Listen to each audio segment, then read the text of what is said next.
Hola a todos youtuberos, soy Arcángelo22, y en esta ocasión os traigo un tutorial, que es un disco duro, características, tipos de disco duro y las distintas averías que pueden producirse. Un disco duro es un dispositivo de almacenamiento que constituye una de las partes más importantes de un ordenador. Es la parte del ordenador que contiene la información codificada y que almacena los distintos programas y archivos. Siempre que se enciende el ordenador, los discos sobre los que se almacenan los datos giran a una gran velocidad, a menos que disminuyan su potencia para ahorrar electricidad.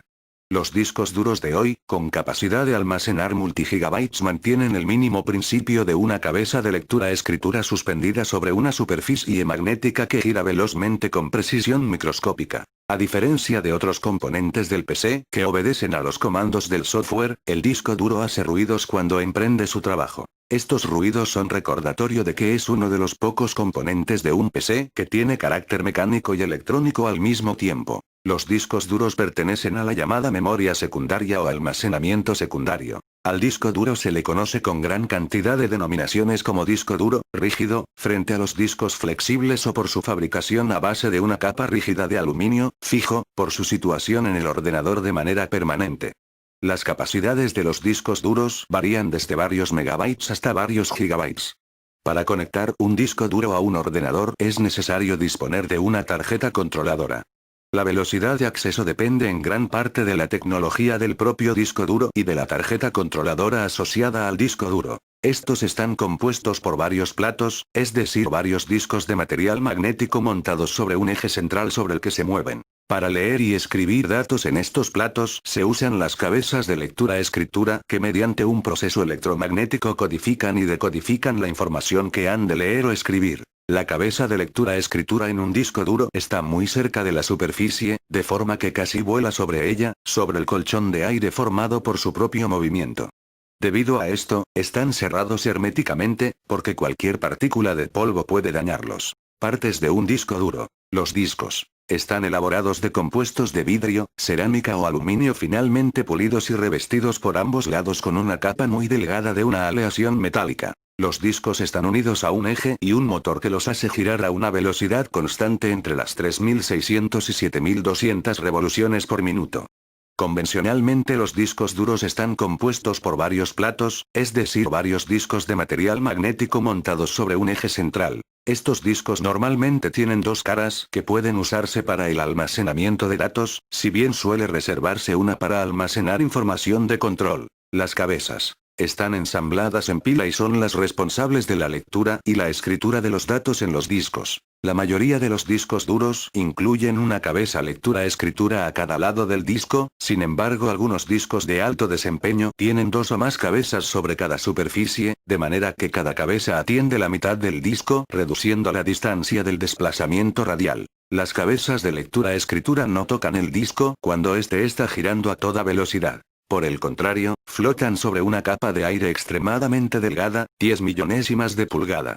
Esto reduce el desgaste en la superficie del disco durante la operación normal. Cualquier polvo o impureza en el aire puede dañar suavemente las cabezas o el medio. Su funcionamiento consiste en una bobina de hilo que se acciona según el campo magnético que detecte sobre el soporte magnético, produciendo una pequeña corriente que es detectada y amplificada por la electrónica de la unidad de disco. El eje es la parte del disco duro que actúa como soporte, sobre el cual están montados y giran los platos del disco. Actuador es un motor que mueve la estructura que contiene las cabezas de lectura entre el centro y el borde externo de los discos. Un actuador usa la fuerza de un electromagneto empujado contra magnetos fijos para mover las cabezas a través del disco. La controladora manda más corriente a través del electromagneto para mover las cabezas cerca del borde del disco. En caso de una pérdida de poder, un resorte mueve la cabeza nuevamente hacia el centro del disco sobre una zona donde no se guardan datos. Cilindros. El par de pistas en lados opuestos del disco se llama cilindro. Si el disco duro contiene múltiples discos, un cilindro incluye todos los pares de pistas directamente uno encima de otra. Pistas. Un disco está dividido en delgados círculos concéntricos llamados pistas. Las cabezas se mueven entre la pista más externa o pista cero a la más interna. Es la trayectoria circular trazada a través de la superficie circular del plato de un disco por la cabeza de lectura-escritura. Cada pista está formada por uno o más clúster, sectores. Un byte es la unidad útil más pequeña en términos de memoria. Los HD almacenan los datos en pedazos gruesos llamados sectores. Cada pista del disco está dividida en uno o dos sectores dado que las pistas exteriores son más grandes que las interiores, las exteriores contienen más sectores. Tipos de discos duros. Interfaz ATA-IDE. Es la más utilizada de la historia del PC. IDE, Integrated Device Electronics, o ATA, Advanced Technology Attachment. Las siglas IDE hacen referencia a una de las características más importantes de esta tecnología, gran parte de la circuitería lógica de control del disco se encuentran en el propio disco, haciendo que la compatibilidad esté casi garantizada. Como la mayoría de las interfaces y buses del PC hasta hace pocos años, esta interfaz es de tipo paralelo, transmite los datos en grupos de bastantes bits, en concreto 16 bits, por cada pulso de reloj, pero a velocidades muy bajas. Los discos duros ATA-IDE se distribuyen en canales, cada uno de los cuales emplea un cable plano, con un máximo de 2 dispositivos por canal.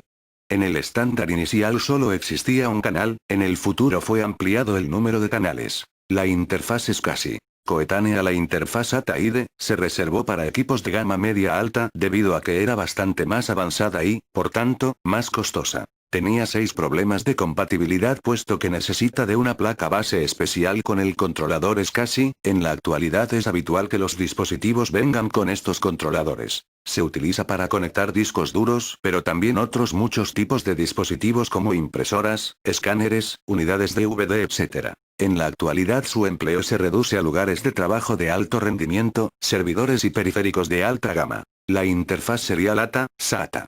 Serial, ATA reduce los 16 bits de ancho del ATA, y de paralelo a solo un bit, pero transmitiendo a velocidades muy altas, 1,5, 3 o 6 GHz, aunque su velocidad efectiva es algo menor, 80%, debido a la necesidad de codificar los datos para evitar pérdidas de información. Por tanto, la velocidad de transferencia de esta interfaz es de 150 MB por segundo en el caso de SATA 150 o SATA 1, de 300 MB por segundo en el caso de SATA 300 o SATA 2, y de 600 MB por segundo en el caso de SATA 600 o SATA 3. En cuanto a las conexiones, la interfaz SATA simplifica bastante la instalación del dispositivo, ya que cada disco posee su propio cable de datos, evitando así la necesidad de los jumpers, puesto que todos los discos duros se comportan siempre como maestros. Los dispositivos SATA emplean 2 cables, un conector eléctrico y un conector de datos de 7 hilos. 2 para mandar datos en uno y otro sentido, 2 para indicar la recepción y 3 de tierra. Discos sólidos o SSD. SSD es el acrónimo de Solid State Disk, aunque también son conocidos como Solid State Drive. Estos discos duros, al contrario que ocurre con los convencionales, utilizan memoria de semiconductores de estado sólido para almacenar la información igual a la que incluyen los dispositivos de almacenamiento USB y las tarjetas de las cámaras digitales. Un disco duro convencional se compone de varios platos sobre los que se almacena la información haciendo uso de campos magnéticos. Estos discos están siempre girando a gran velocidad. Para acceder a los datos, al igual que ocurre en un tocadiscos, se utilizan varias cabezas en forma de aguja que leen y escriben sobre los platos. Este modo de funcionamiento hace que un disco duro convencional tenga varios inconvenientes. Tiempos de lectura/escritura diferidos. Los discos tienen que dar vueltas para funcionar mientras las cabezas solo se mueven en una dirección. Necesitarás que la cabeza llegue al lugar adecuado antes de empezar a trabajar con los datos. Esto lleva a que no se acceda a toda la información a la misma velocidad. Si un archivo o cualquier información no está almacenada de manera contigua en el disco, el problema se agrava, ya que se deberán de realizar varios saltos para conseguir acceder a ella. Debido a esto es necesario desfragmentar las unidades para que los documentos ocupen bloques adyacentes acelerando así los accesos. Fiabilidad. Su funcionamiento hace que un disco duro convencional sea vulnerable a los movimientos. En las unidades más antiguas había que aparcar, es decir dejar fijas, las cabezas si no se iba a usar el disco duro para evitar que éstas dañaran los platos.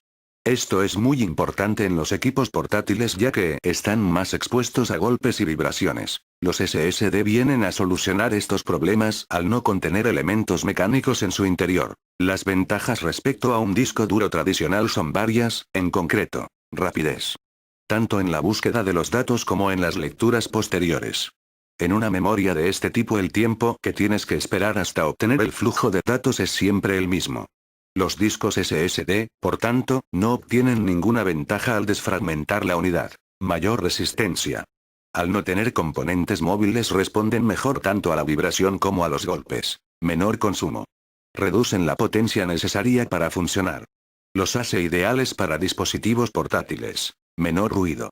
Otra ventaja más de no tener partes móviles. Averías más frecuentes en un disco duro y sus causas. El disco duro es uno de los componentes del ordenador que consta de partes tanto electrónicas como mecánicas, por lo que puede sufrir averías de ambos tipos. Es cierto que la calidad de los discos duros es muy alta, pero también requiere que sus partes móviles tengan un perfecto funcionamiento y una gran precisión. Los motivos más frecuentes de avería en un disco duro están relacionados con la alimentación de este. Esta causa de avería veremos que es la principal causa de avería en la práctica totalidad de los componentes de un ordenador, y sin embargo es una de las causas que es relativamente fácil de prevenir. Como iremos viendo, una buena fuente de alimentación nos va a evitar muchos inconvenientes y gastos. Las averías del disco duro tienen un componente de costo añadido.